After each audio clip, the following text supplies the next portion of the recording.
ऐसा ही एक तीसरा छोटा सा निवेदन, हमारे घरों में साबुन आता है, Lux, Lifebuoy, Liril, Rexona, Pears, Camay, Palmolive, Johnson and Johnson वगैरह वगैरह, ये सब साबुन क्यों खरीदते हैं? एक बार मैंने एक भाई से पूछा कि लक्स से क्यों नहाते हो?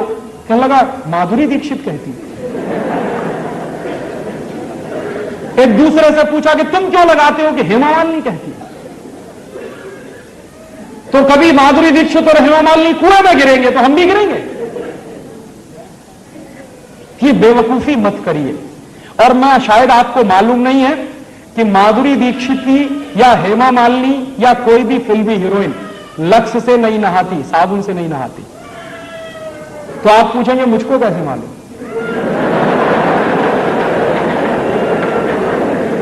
मुझको पता चला अभी कुछ दिन पहले बंबई में मेरा एक व्याख्यान हुआ था, जुहू में। और जुहू वो जगह है जहां हिंदुस्तान के ये फिल्मी हीरो हीरोइन ज्यादा रहते हैं। व्याख्यान कैसे हुआ? एक कोई फिल्मी हीरो है, उनका नाम है धर्मेंद्र। उन्होंने मेरे व्याख्यान के कैसेट सुने। मेरे व्याख्यान के कुछ 10 कैसेट निकले हैं, तो उन्होंने सुने और उन्होंने तुरंत फोन किया कि मैं राजीव दीक्षित से बात करना चाहता हूं। मैंने कहा मैं बोल रहा हूं। तो कहने लगे आपके 10 कैसेट सुनने के लिए मैंने 10 घंटे गाड़ी चलाई और घर नहीं गया जब तक कैसेट खत्म नहीं हुए। मैंने कहा बहुत अच्छी बात है, क्या लगा आपको? मैं आपका एक व्याख्यान करना चाहता हूं। मैंने कहा जरूर करिए, मैं आऊंगा।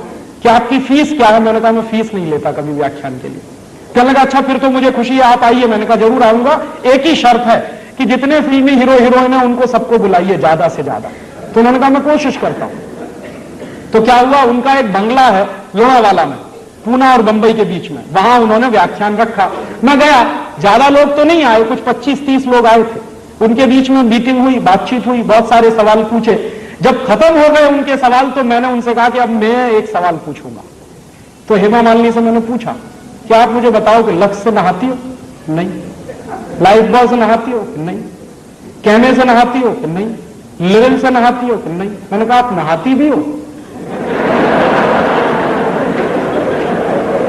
तो कहने लगी नहाती तो रोज हूं। मैंने कहा फिर किससे? तो उन्होंने बताया चने के आटे में मलाई डाल के नहाती हूं, माने बेसन में मलाई डाल के नहाती हूं। तो मैंने कहा अगर आप बेसन में मलाई डाल के नहाती है तो ये बात पूरे देश को क्यों नहीं बताती? कहने लगी डर लगता। मैंने कहा क्या डर लगता? कि अगर हिंदुस्तान की सभी बहनों ने बेसन में मलाई डालकर नहाना शुरू किया तो सब हेमा मालिनी हो जाएंगे। तो मेरी तो कुर्सी खतरे में पड़ जाएगी। तो आप ये जान लीजिए कोई भी फिल्मी हीरोइन साबुन से नहीं नहाती। क्यों? उसका कारण है, जितने साबुन हैं वो बनते हैं कास्टिक सोडा से, और कास्टिक सोडा शरीर की त्वचा के लिए बहुत खराब होता है। और आप ये चाहें तो प्रयोग करिए, साबुन से नहाइए, नहाने के 20 मिनट के बाद जब आपका शरीर सूख जाए तो नाखून से ऐसे लाइन खींचिए, सफेद रंग की लाइन खींचेगी। और आजकल ठंडी का दिन है, साबुन से नहाइए, 10 मिनट बाद आपका पूरा चेहरा सफेद सफेद हो जाए। क्यों? उसमें जो कास्टिक सोडा है वो आपकी शरीर की त्वचा से चिपक जाता है, चाहे जितना पानी डालिए धुलता नहीं। इसलिए साबुन सबसे रद्दी चीज है। तब आप पूछेंगे बेस्ट क्वालिटी क्या है? बेस्ट क्वालिटी है मुल्तानी मिट्टी। मिलती है अभी भी इस देश में, खरीद लाइए बाजार से। क्या करें उसका? मुल्तानी मिट्टी को दही में डाल दीजिए रात को, या दही की ताक में डाल दीजिए, सवेरे तक एकदम मुलायम हो जाएगी।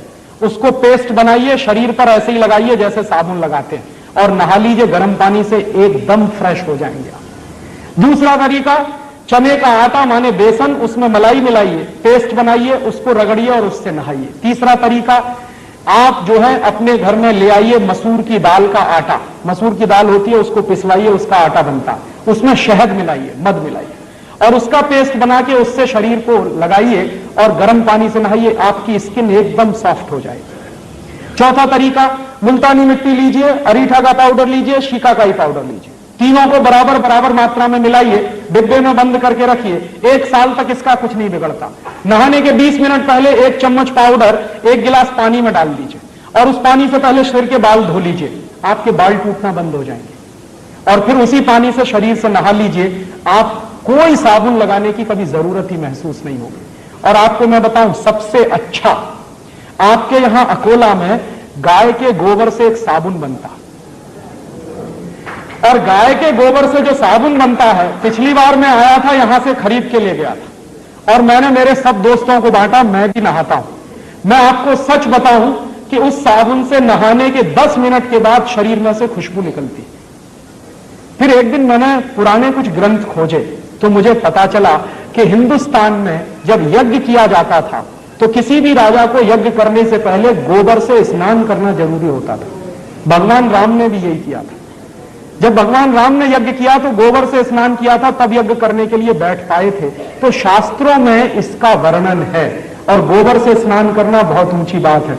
आपके घर में अगर देसी गाय है तो उसके गोबर से आप सीधे स्नान कर सकते हैं, नहीं है तो आपके अकोला में बनता है इतना अच्छा साबुन, और अगर आप वो खरीदेंगे तो पैसा कहां जाएगा? अकोला का पैसा यही रहने वाला। और वो साबुन यहां के किसी गौशाला में बनता तो आपका दिया गया पैसा जाएगा कहां? गौशाला में जाने वाले। उस गौशाला को चलाने वाले कुछ भाइयों को रोजगार मिलेगा।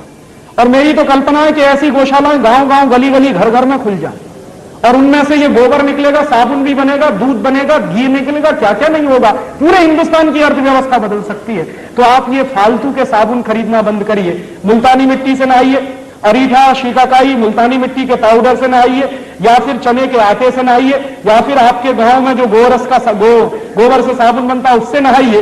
हिंदुस्तान का हर साल हम सैकड़ों करोड़ रुपया बचा सकते हैं। यह मेरा आपसे एक छोटा सा निवेदन।